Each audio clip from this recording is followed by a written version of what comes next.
Good afternoon. It is Monday, July 20th, and on your screen is a live view of the Falcon 9 rocket as it awaits its 5:30 p.m. Eastern Daylight Time launch from Cape Canaveral Air Force Station in Florida. My name is Michael Andrews, and I'm a supply chain supervisor here at SpaceX. And welcome to our webcast coverage for the ANASIS-II mission. Our customer today is Lockheed Martin on behalf of the Republic of Korea. Per the customer's request, we will not show payload deployment today. However, we will stay live on the webcast and bring you verbal confirmation of spacecraft separation. We are just at under T-minus 11 minutes and counting, and all systems are go for an on-time liftoff this afternoon. But if for some reason we are not able to launch today, we do have a backup window tomorrow at 5 p.m. Eastern. Now let's take a closer look at the vehicle that will launch our payload today. On your screen is that view of Space Launch Complex 40 with the Falcon 9 rocket. It's our two-stage liquid-fueled launch vehicle getting ready for liftoff. Falcon 9 stands at about 230 feet tall, 70 meters tall. That's greater than the wingspan of a 747 aircraft. The bottom two-thirds of the vehicle is the first stage. It's designed to be reflown 10 or more times with minimal refurbishment between flights. And as you can tell from the re-entry soot on that first stage, it's pretty easy to spot a flight-proven booster. Today will be the second flight for this particular first stage, and actually less than 2 months ago, it was the one that launched Bob and Doug to the International Space Station on our historic Demo-2 mission. At the bottom of that first stage, there are 9 Merlin engines. They get Falcon 9 off the ground and up to the thinner parts of Earth's atmosphere, before separating from second stage and making its way back down to Earth for landing. And it's this part of the rocket that we will attempt to recover for a second time on our drone ship, known as Just Read the Instructions. You can see it there. It's stationed 350 nautical miles east of our launch site. And above the first stage, above that black interstage band, is our second stage. At about T plus 2.5 minutes into flight, the first and second stage will separate, and that second stage will ignite its single MVAC engine. That'll carry the ANASIS-II spacecraft to its intended orbit. And the ANASIS-II satellite is currently safely enclosed inside the 17-foot diameter payload fairing. It's that structure on the very top of the rocket. This protects the satellites from aerodynamic heating, loads, any kind of contamination that they might experience during ascent. But once we reach the vacuum of space, we no longer need those fairing halves and we jettison them while the second stage continues to orbit. The fairing halves we're using today are a brand new set, which means we'll be attempting to recover them today using our 2 recovery ships, Mystery and Mischief. 2 minutes before the fairings are set to land, the team will decide if conditions are good to make a safe catch attempt. Now, weather plays a big factor in the decision, as it can impact not only the sea states for the boats, but also the fairing's altitude, position, and speed, all of which impact how the fairing will fall back to Earth. And finally, around the Falcon 9 rocket is that large truss structure. It's called the Transporter Erector. We call it the TE. The TE rolls Falcon 9 to the launch pad and raises it to that vertical launch position, and also routes things like power, fluids, and communication to the rocket and satellite. Hi, I'm John Innsbrucker, Falcon 9 Principal Integration Engineer here at SpaceX. We're coming up on 8 minutes to launch, and all conditions continue to be go for launch. Falcon 9 rolled out to the pad Sunday afternoon about 25 hours before launch and went vertical 4 hours later. Now, more recently, the SpaceX launch director held the go, no-go poll for both prop load and launch. That was done at T-minus 38 minutes. Now, we're currently working no issues on the Falcon 9 launch vehicle. If we do have to call a hold on today's launch, we have a nearly 4-hour window that could allow us to reload the ultra-cold liquid oxygen and make another launch attempt today. Of course, that presumes that we understand whatever caused us to hold the count and we can safely proceed with a recycle and launch. Now, if we cannot continue today, we have a backup opportunity tomorrow at 5 p.m. Eastern. Now, we've been loading propellants on Falcon 9 since T-minus 35 minutes, putting fuel into both stages and oxidizer into the first stage. Our fuel is the refined form of kerosene known as RP1. The fuel is fully loaded on the second stage, and we're going to finish loading the first stage in about another minute. Now, as I mentioned a moment ago, our oxidizer is super chilled liquid oxygen. We call it LOX. Now, the LOX is currently loading into both the first and second stage. You can see the mist streaming off of the first and second stage tanks. Engine chill has started. Now, I mentioned it is super chilled. We do this in order to load more LOX into the tanks and increase performance. Typically, launch providers use LOX right near its boiling point of about 300 degrees below 0 Fahrenheit. At SpaceX, we chill the LOX about 40 degrees colder. That makes it denser. It lets us load more into the first and second stages. Now, we have to load the LOX as late as possible to keep it from warming up and decreasing the performance. We're also finishing helium loading onto the first and second stage tanks. Now, as the Merlin engine pumps pull the RP-1 and locks out of the tanks, we need to fill that emptying volume that we call the ullage. We use the helium stored in pressure vessels on the stages, and it's heated by the exhaust of the engine's gas generators. Heating the helium helps it expand to fill the tanks. Now, a moment ago at T-minus 7 minutes, we heard engine chill begins. We're now allowing a small amount of the super chilled liquid oxygen to flow past the turbopump inlets. That's cooling them down to avoid thermal shocks when we light the engines at T-minus 2 seconds. And on the spacecraft side, the team did transition the ANASIS-II payload to internal battery power starting inside of T-minus 30 minutes. That work is complete, there are no issues, and there are no further actions required before launch. We're launching out of the eastern range. The good news is air and sea space is clear. Weather balloons that have been released show the upper altitude weather is good. We did have to delay the T0 30 minutes for a small rain shower that was crossing the trajectory path. That was moving out of the way, so right now weather looks to be good for a launch in just over 5 minutes as all systems continue to be go for liftoff at 5:30 p.m. Eastern Time.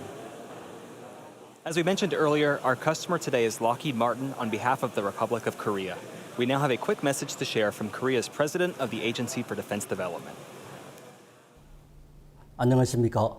국방과학연구소 소장 남세규입니다. 코로나19로 어려운 환경에도 불구하고 아나시스-II 위성 발사에 동참하시는 여러분께 감사드립니다.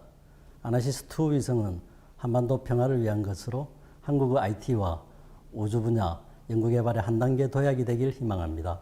올해 창설 50주년을 맞는 국방과학연구소는 아나시스-II 위성 발사의 의미가 남달라 저도 코로나19 상황으로 발사장에 직접 참여하지 못해서 안타깝게 생각합니다. 비록 물리적 거리가 멀리 있지만 지능적인 온라인상의 사회적으로 가까워진 거리와 시간 때문에 저도 마음은 발사장에 계시는 전문가 동료 여러분들과 함께하고 있습니다. 라키드 마틴, 에어버스, 그리고 세상에서 가장 스마트한 펠콘 9 발사체의 발사를 주관하는 스페이스X 모든 분들의 노력에 감사드립니다. 아나시스-II 위성은 대한민국 국방부, 방위사업청, 합동참모본부, 각군 관계자와 특히 함께 연구한 국방과학연구소 위성통신체계단이 응원하고 있습니다. 아나시스-II 위성 발사와 목표한 궤도내 시험까지 성공하길 진심으로 기원합니다. 우주의 신들은 하늘길을 열어라. 펠콘 9 나가신다. 아나시스-II 완벽하라. 감사합니다. We're currently 3.5 minutes from liftoff. Falcon 9 is now moving into the final stages of the countdown. The vehicle remains in good health. Now, during that video, the transporter erector strongback did retract to the launch position, moved a couple degrees away. That's what we need, sufficient for liftoff of the Falcon 9. Fuel loading is complete on both first and second stages. The liquid oxygen loading is wrapping up on the first stage and will complete at T-minus 2 minutes on the second stage. Now, 1 minute before liftoff, you'll hear the announcement that Falcon 9 is in startup. That means the rocket's internal computers on first and second stage are controlling the launch countdown. Now, the mission manager reports the ANASIS-II space vehicle continues to be go. The range continues to be green for launch, and the weather is looking good. Now, once again, as a reminder, if we don't launch today, we have a backup opportunity tomorrow at 5 p.m. Eastern. 2.5 minutes to launch. We have closed out the first stage liquid oxygen load. That just leaves stage 2 LOX loading to finish.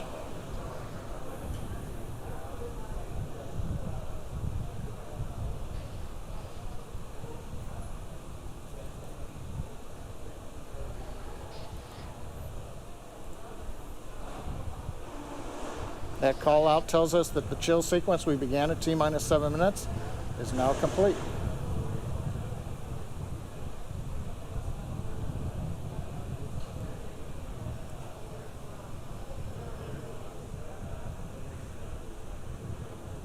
Stage 2 LOX load is complete.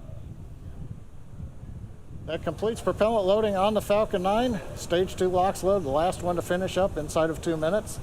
We'll now begin venting down the plumbing lines that go up that strongback that you can see behind the Falcon 9. So if you see a plume of white gas coming out, that's normal.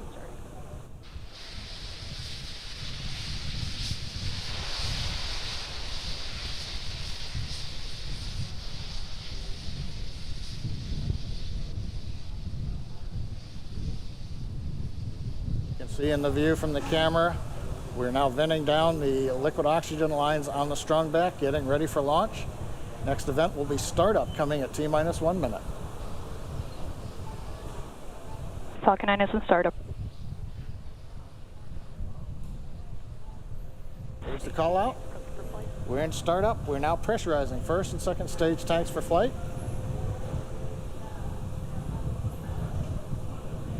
LD countdown net, go for launch. There we go. The final call to SpaceX launch director is given the go for launch. We're at T-minus 35 seconds and counting. All systems are go. T-minus 30 seconds.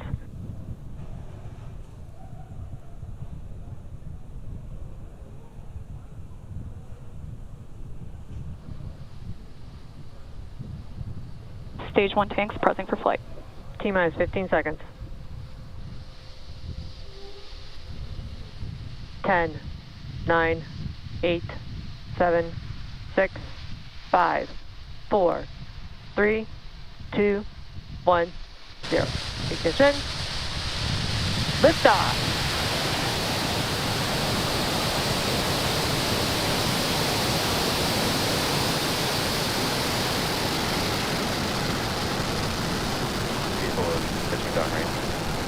M1D propulsion is nominal.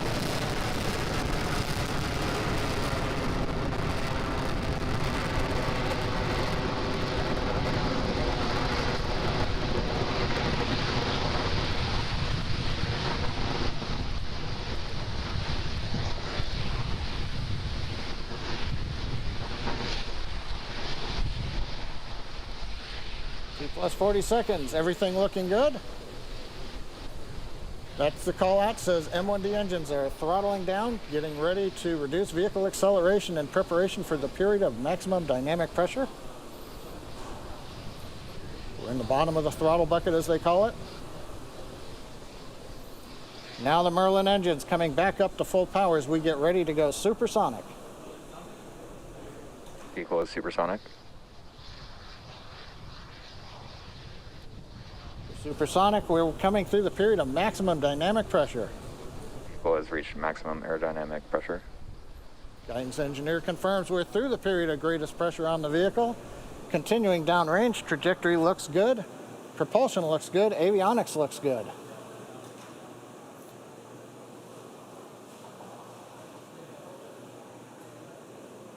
MVAC-D chill has started. That announcement from stage 2 propulsion.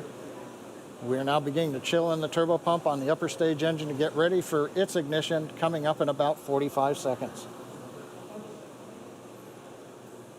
Nice view from the SpaceX cameras at Cape Canaveral as we head east out of Space Launch Complex 40 into the first of 2 orbits planned for today.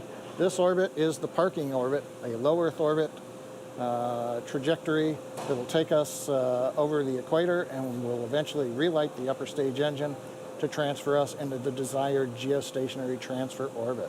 Now main engine cutoff, or MECO, coming up in several seconds, followed by pneumatic separation. The first stage pushes away from the second stage, and then ignition of the second stage engine.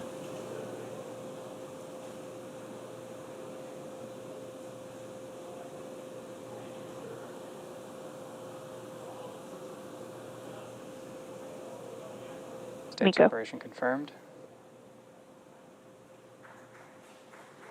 MECO on time. Stage sep looks good. And the call out, MVAC-D engine is at full power. The view on the left screen, you can see the large titanium grid fins now slowly opening. That begins about a 2-minute period as we slowly rotate the first stage around to get it ready to come back through the atmosphere and land on the drone ship in the Atlantic off the east coast of Florida. Right-hand side, second stage engine glowing red. That's normal for the MVAC-D. Trajectory. Trajectory is nominal, we've heard from the guidance engineer. Great views coming from space. We're coming up on fairing deploy.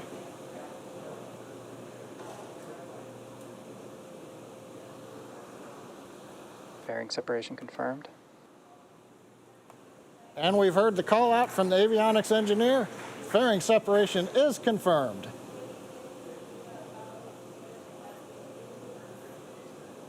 I think you can see in the background behind the MVAC-D nozzle, one half of the fairing way in the distance as it went past the camera. So right now we're coming up 4 minutes into flight. Trajectory is looking excellent. We're right down the middle of the road. Power on the upper stage engine is good. Bermuda is now getting the telemetry from the Falcon 9, and we're getting great views from space at T plus 4 minutes and 13 seconds. For those of you just joining us, we had a successful liftoff of our Falcon 9 rocket at 5:30 p.m. Eastern Time from Cape Canaveral. On the right-hand side of your screen, our second stage, its engine is glowing as we continue to take the ANASIS-II satellite payload to its desired orbit. On the left-hand side, our first stage. We're beginning our recovery attempt on our drone ship out in the Atlantic Ocean. The next milestones coming up include that first stage's entry burn, followed by the second stage engine cutoff, known as SECO-1, the first stage landing burn, and then that hopeful landing. The entry burn will occur at about 6.5 minutes after liftoff. And what you don't see pictured here are those two fairing halves. They've been jettisoned, and it will take some time for them to get down to sea level. So we won't be covering on the webcast that recovery attempt status, but stay tuned on social media for updates.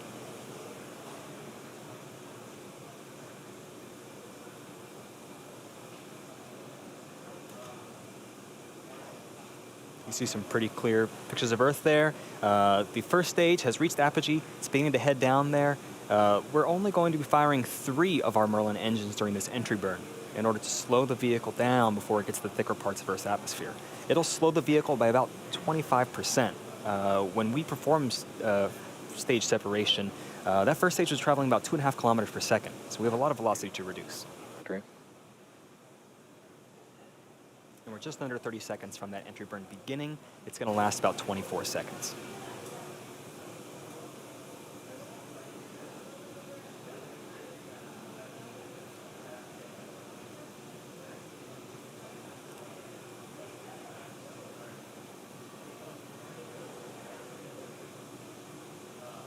We're 10 seconds away from entry burn. Hopefully we'll be able to hear that call out and have visual confirmation that burn's begun.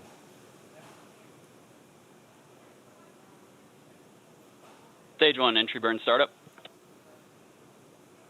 Our entry burn has begun. You'll see that the exhaust there will grow and start to become elliptical as we turn on the engines. The center engine fires first, the 2 side engines fire shortly after that. So that exhaust will seem to grow during this burn.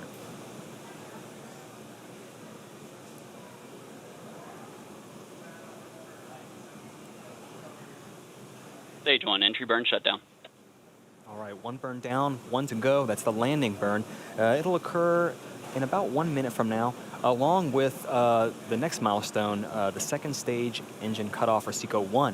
That'll be at T plus 8 minutes, 7 seconds.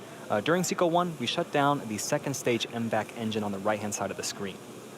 Also signal first stage, Cape Canaveral, expected. In about 25 seconds after SECO-1, Falcon 9 will touch down, hopefully, on our drone ship. Just read the instructions. Currently, it's in the Atlantic, about 350 nautical miles off the coast of Florida. Start of terminal guidance.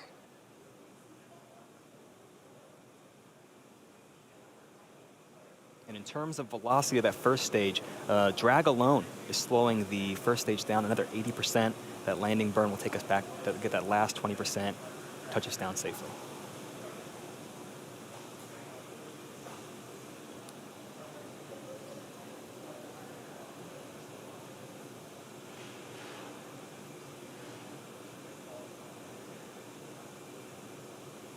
Just under 10 seconds from landing burn and SECO-1.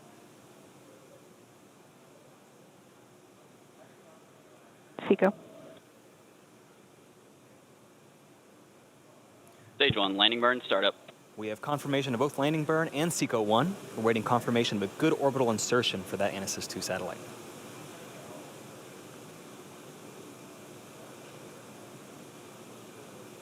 And the landing Stage lights one. also, landing lights are deploying now.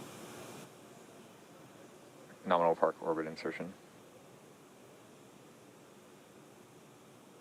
And there it is. That is our 57th successful landing of Falcon 9 on our drone ship. Just read the instructions. While we were watching that landing, we also had confirmation of nominal orbit insertion. We're all pretty excited over here at SpaceX for being able to use this first stage for a third time coming up. But going back to our primary mission on the second stage, it's going to coast for about 18 minutes until we cross the equator, where we perform the second of 2 burns of the upper stage to help change the orbit. We're going to take a break until then.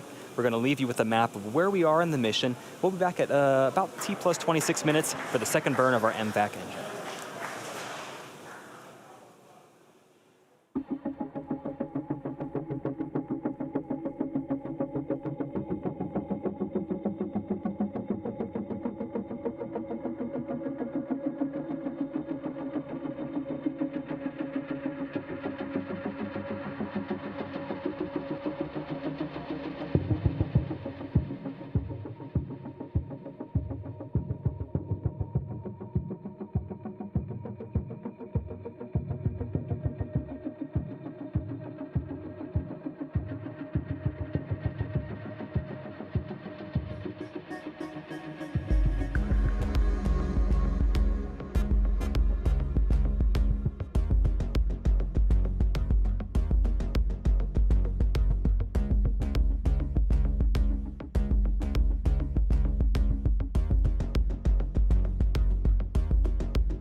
Also signal Bermuda as expected.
Acquisition of signal, goodbye.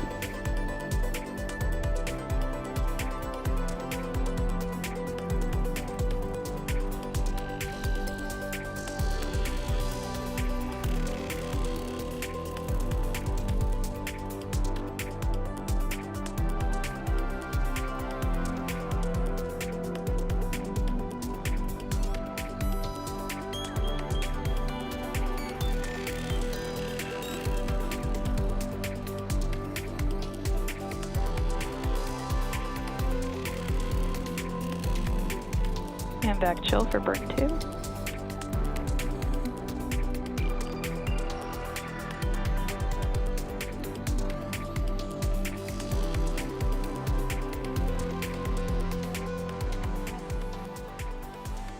Welcome back. John Innsbrucker here at SpaceX headquarters in Hawthorne, California. It's T plus 26 minutes. In about 30 seconds, we're going to get relight of the upper stage engine called second engine start number 2, actually second stage engine start number 2, or SES2. Now this burn will be a little more than 55 seconds, and that'll carry us into the transfer orbit, and hopefully we'll be able to bring you a view of the engine burn as it gets going. From the map you can see we're just about to cross the equator. That's where you do an inclination change that's most efficient. We've got ignition on the upper stage engine. And propulsion engineer calls out that the ignition looks good. We're up at power.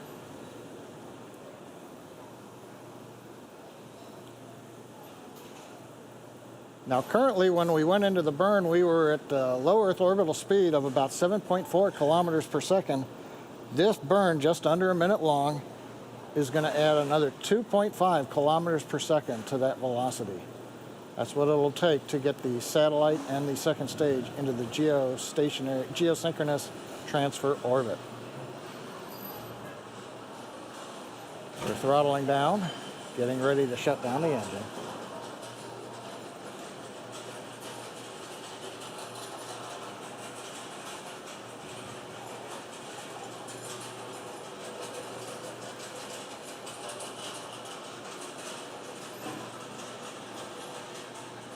SECO 2. SECO 2 confirming the second stage engine cutoff number 2. Now we're going to wait and listen for guidance to tell us how the orbit looks.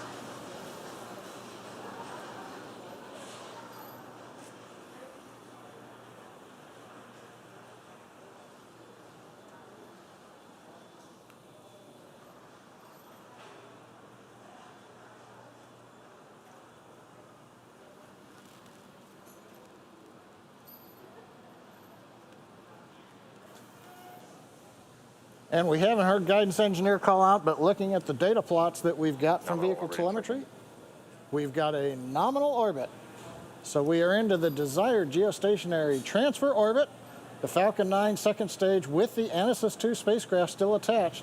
We're now going to go through a period of about 3.5 minutes where we prepare to separate the ANASIS-II satellite. We're going to take another quick break, and we'll be back at T plus 32 minutes for satellite deploy.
Acquisition of signal, South Africa.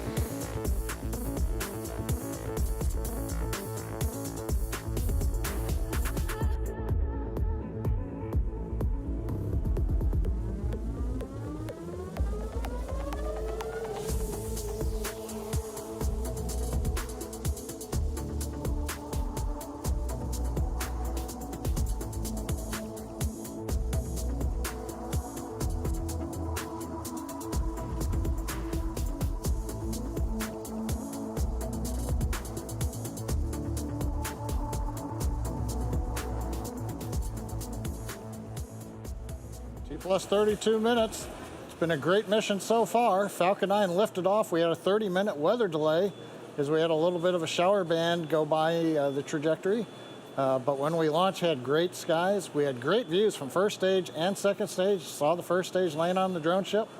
We've done the 2 burns of the upper stage engine. Both of them were nominal.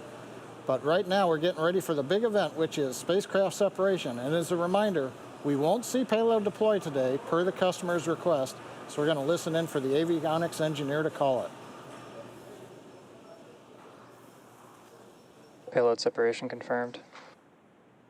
And there it is. Avionics engineer calls. Payload separation has deployed, confirming that via telemetry. And so 32 minutes, 49 seconds into flight. That's the camper. We've done the primary mission. We've brought the first stage back to the drone ship. It's been a great day. Took a little while getting here, but well worth it with a totally successful mission today. And with that successful payload separation, that will end our coverage for today. We want to say thank you to Lockheed Martin and the Republic of Korea for entrusting us with today's flight. Also, a special thanks goes out to the 45th Space Wing for range support and to the Federal Aviation Administration for licensing support. And of course, thank you for watching. Have a good night.